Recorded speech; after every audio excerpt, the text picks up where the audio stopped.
글로벌 뉴스를 전해드리는 외신 인사이드입니다. 박지연 리포터, 네, 안녕하세요. 안녕하세요. 네, 오늘 무슨 뉴스예요? 네, 최근 박근혜 대통령과 최순실 사태와 관련해서 국내 언론들뿐만 아니라 여러 외신들에서도 굉장히 주목하고 있는 모습입니다. 다양한 평가와 분석들이 나오고 있는데요. 파이낸셜 타임스에서는 사설을 통해서 이 사태가 한국 사회를 마비시키고 있다면서 특히 경제적 측면에서 굉장히 큰 여파를 미칠 것이라고 진단했습니다.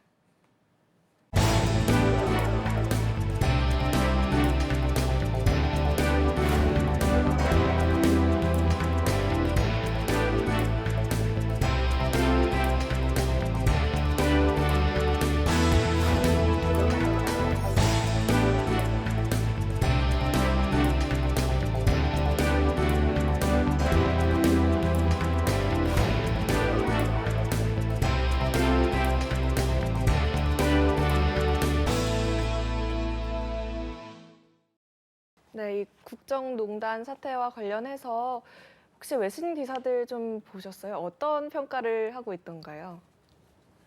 일단 뭐 외신 들어가 보면 우리나라 이슈가 경제 삼성전자가 아닌 시민들이 이렇게 시위하는 부분들이 일면에 이렇게 딱 나와 있는 모습 보고 이슈긴 이슈구나. 외국에서 주목할 만한 이슈다라는 점이 생각이 됐고요. 읽어보면 좀 민망하죠. 네.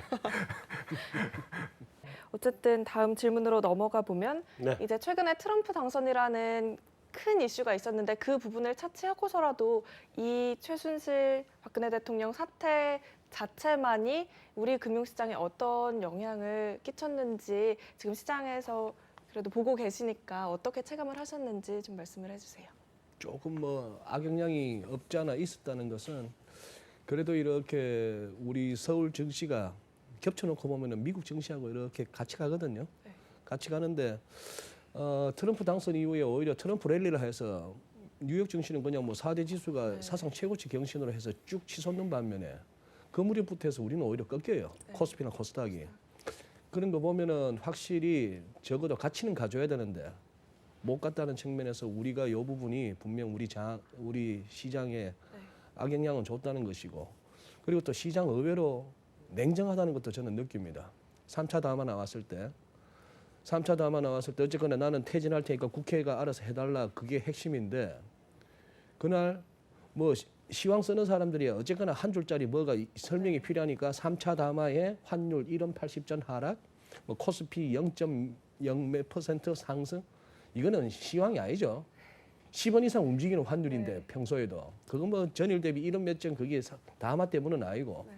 딴 거보다 그냥 지난번에 브라질은 하다못해 호세프 대통령 탄핵 들어간다니까 그러면 저 돈 안 되는 저기 나가면은 좋아지겠네 하는 마음에서 반짝 랠리라도 있었는데 우리는 그 정도도 아니다 하는 얘기는 우리 시장 그 짧은 시간에 딱 파악했더라고요. 이거 1년 가겠구나 이 꼬라지가 그냥. 이 소장님 전적으로 동의하는데요. 그 미국의 헤지 펀드들 이렇게 투자 실제 내부 규정이라든지 실제로 투자하는 이런 방식들을 보면 물론 펀드들마다 엘리어트도 다르고 사람마다 다 다릅니다만은 자기들 나름대로 이럴 때는 팔아라, 이럴 때는 사라 이런 규정들이 있잖아요. 거기서 가장 대표적인 규정이 불확실성에는 투자하지 말라는 겁니다. 말로는 우리가 불확실성 왜 그럴까? 위험할 때는 투자하라는 겁니다. 위험할 때는 시장이 위험하기 때문에 가치가 그만큼 떨어져 있을 테니까 한번 배팅할 찬스가 된다 이죠. 위험한 것보다 더 나쁜 게 불확실한 거예요. 저 어떻게 될지 모른다 할 때는 자기 돈도 아닌 다른 사람의 돈을 갖고 대행 투자를 하는 기관 투자자 입장에서는 한국이 어떻게 될지 모르는데 투자한 건 죄악입니다. 그럼 하면 안 되는 거거든요. 그런 면에서 박근혜 대통령의 3차 담화 같은 경우는 어떻게 하자는 거냐 그래서 국회에다 던져놓으면 국회가 원래 컨트로버시하게 싸움하는 곳이지 않습니까? 이거 1년 동안 어떻게 되는지 모르겠다. 어느 투자도 자신 있게 배팅을 못 하는 거예요. 그런 면에서 우리 한국 사회의 이 언서턴티 이거 빨리 줄여줘야 경제가 좀 살아날 수 있다. 타격받지 않을 수 있다 이런 생각됩니다. 그래서 어제 이번 주에 발표되는 심리 지수들이 우리나라 뭐 소비자 심리 지수가 한 달만 6포인트 이상 하락을 해서 95 레벨로 가라앉았고요. 기업 이제 BSI 지수 역시 전월과 동일했습니다. 여전히 낮은 수준에 있는데 소비자 심리 지수 같은 경우는 향후의 소매 판매에 큰 영향을 미치기 때문에 안 그래도 정책 약발이 지금 거의 소멸되어 가는 상황 속에서 소비 심리가 이렇게 위축, 다들 스트레스 많이 받고 계시지 않습니까? 그렇기 때문에 연말에 향후 이제 민간 소비를 필두로 한 내수 부양에는 악영향을 미칠 수밖에 없고 이는 뭐 기업이나 여러 가지 우리나라 거시 경제에는 악영향을 좀 끼칠 가능성이 커질 것이다 이렇게 보는 것이 대다수인 것 같습니다. 난 조금 의견이 다른데요. 네. 뭐 얘기를 하고 난 다음에 반론을 바로 얘기해서 미안하긴 한데 소비 심리는 이게 아니어도 지금 좋을 수가 없거든. 지금 소비가 좋을 수 있는 게 없잖아요. 우리 다 그 지난달부터 지금 걱정해왔던 게 4분기 들어가면 소비 꺼진다는 거였잖아요. 이 사태 터지기 전에 이미. 그래서 그런 측면에서 소비는 이러나 저러나 안 좋을 거였었고 지금 사실 소비가 실적 지표도 안 좋게 나오고요. 있는 상태고 소매 판매 굉장히 나쁘게 나오잖아요. 이미 계속 9월, 10월 꺾이기 시작을 네. 했습니다. 그게 그렇죠? 확연하게 이제 그래프상에 보이는 거고. 네, 나오죠. 예. 근데 그래서 이게 이제 어느 효과가 어떻게 묻어 있느냐를 분리하는 거는 참 힘든 일인 것 같고요. 그러니까 그 효과도 틀림없이 있겠지만 원래 나쁜 것도 있을 거고 양쪽에 다 묻어 있을 거예요. 근데 다만 문제는 소비가 확 꺾이면 정부가 정책 대응을 적게 딱 들어와서 이 시장을 받쳐줘야 되는데 그거를 지금 할 수 없는 정부 상태라는 게 문제죠. 그러죠. 지금 정부가 그걸 할 수 없거든. 경기가 나쁘면 긴급하게도 추경 편성을 해서 돈을 집어넣고 옛날에 서프라임 사태 터졌을 때 곧바로 이명박 정부에서 12월 달에 급하게 해서 집어넣었잖아요. 네. 그러니까 그런 걸 할 수 있어야 되는데 이제 그런 걸 할 수 없는 상태에 있는 게 제일 걱정이다. 이렇게 생각을 해야죠. 네, 방금 말씀 중에 잠깐 또 언급을 해주셨는데 브라질에서도 지우마 호세프 대통령이 최근에 탄핵된 사례가 있었잖아요. 지금 우리나라 상황이랑 굉장히 비교가 많이 되고 있는데 그때 브라질 증시나 시장 상황은 어땠나요? 예, 하십시오. 그 여러 가지 비슷한 점이 많죠. 이제 그 호시프 대통령도 여성 대통령이었고요. 또 이제 그 원래 그 사건이 개인 비리로부터 시작된 거예요. 네. 개인 비리인데 그쪽은 측근으로 최순실을 데리고 있은 게 아니라 전임 대통령의 비리를 보호해 주려고 또 면책 특권이 나옵니다. 그것도 우리나라 상황하고 비슷해요.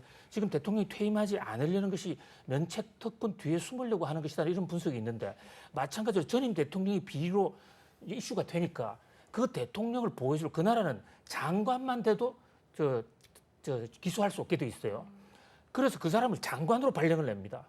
그래서 야당이 이제 들고 일어나서 결국은 정권까지 무너지는 이런 상황인데 전임 대통령 룰라 말입니까? 그 룰라. 룰라. 예. 그래서 우리가 작년 8월달에 지난 바로 8월달에 리우 올림픽을 하지 않았습니까? 그 올림픽 때 우리나라 사람들이 브라질 리우 올림픽을 보면서 그 지금 탄핵 중이었어요. 탄핵 소추 중에 대통령 직무가 정지되어 있는 상태로서 부통령이 하고 있었거든요.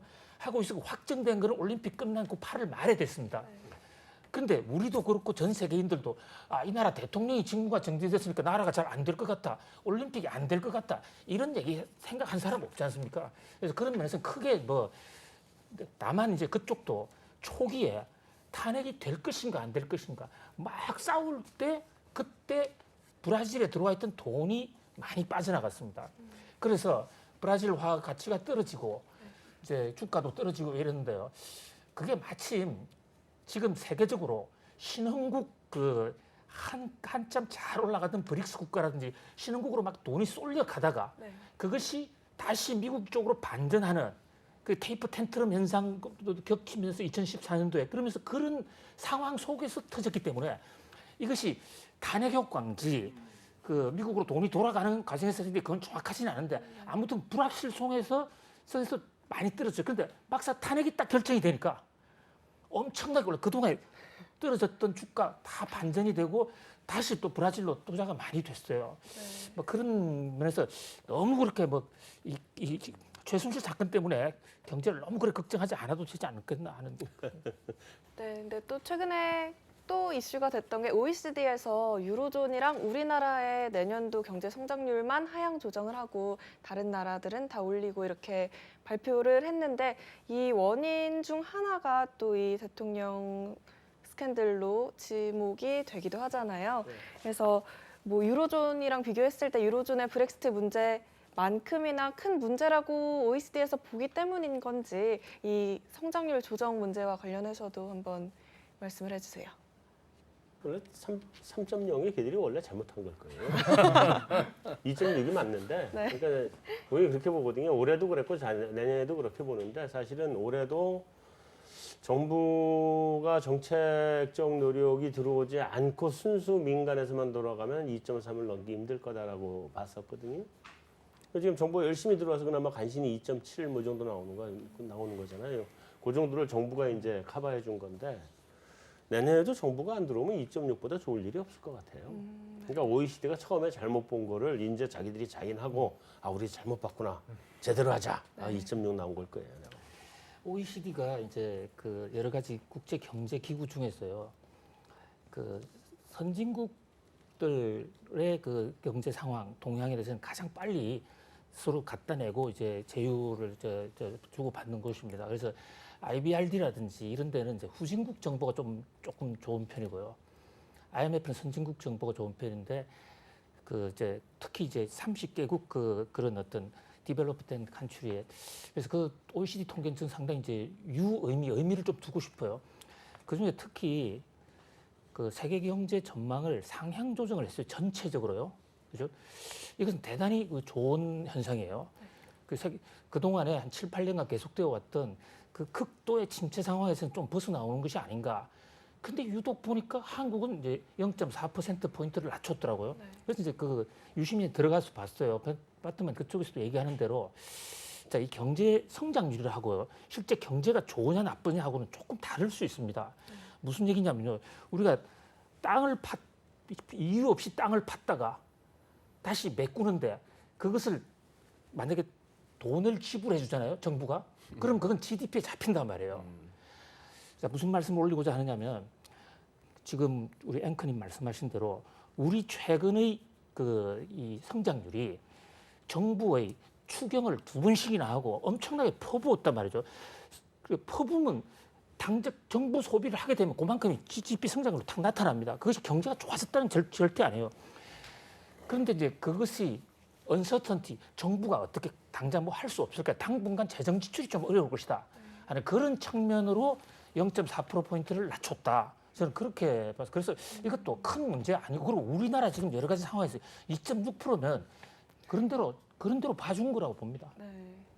그리고 지금 소장님 말씀하신 OECD가 글로벌 성장률을 갖다가 높였다는 거는 이게 참 진짜 오랜만이거든요. 네. 그렇죠. 그렇습니다. 진짜 오랜만이기 때문에 이거는 고무적인 것이고 어쨌거나 나중에 가서 뻘짓으로 판명되든 안 되든 간에 트럼프가 어떻게나 해보겠다 하는 게 어쨌거나 시장에 뭔가 으쌰으쌰하는 분위기는 만든다는 것이고 이게 하다못해 지표는 끌어올릴 수 있을 건데 우리는 아닐 수밖에 없는 게 아까 우리 본부장님 말씀하셨던 그게 아니더라도 4분기 소비 죽을 것들처럼 우리 내년도 성장 안 되는 거는 지금 안 봐도 비디오예요. 첫째, 그동안에 우리 뭐 이렇게 나왔던 GDP 우리 국내 성장률이 전부 아파트 공구리 쳐서 올린 성장률인데 이게 다 됐고 그다음 두 번째 더 큰 문제는 내년에 높은 성장률을 원하는 높은 양반들이 아무도 없습니다. 제대로 된 지금 국가 원수 없고 그 다음에 다들 내가 뭐 그 알량한 그 이미지 메이킹이나 그 얄팍한 포퓰리즘으로 위에 국가 원수 뭐 대통령이라는 자리에 위에 한번 기웃거리다 한번 해볼까 싶은 사람들은 뭘 원하겠어요? 안 좋은 수치나 안 좋은 경제 상태를 원하겠죠. 그래서 한번 바꿔봐야겠다. 뭐 여기에다가 이제 뭐 말만 잘하면은 박지원 씨도 가능해요. 말만 잘하면. 네. 혹시 저는 안 될까요? 굉장히 저는 경쟁력이 있으시다고 봅니다. 그렇죠. 감사합니다. 근데 중국보다 더 어려운 말씀인데 공구리가 뭐 하는 겁니까? 콘크리트입니다. 아, 현장 용어입니다. 아, 예. 이 지금 현재 뭐 시장 흐름 지지부진하긴 하지만 네. 뭐 심각한 정도는 아니라고 보시는 것 같은데 뭐 한마디씩 그냥 짧게 전망 말씀해 주시고 마무리할게요.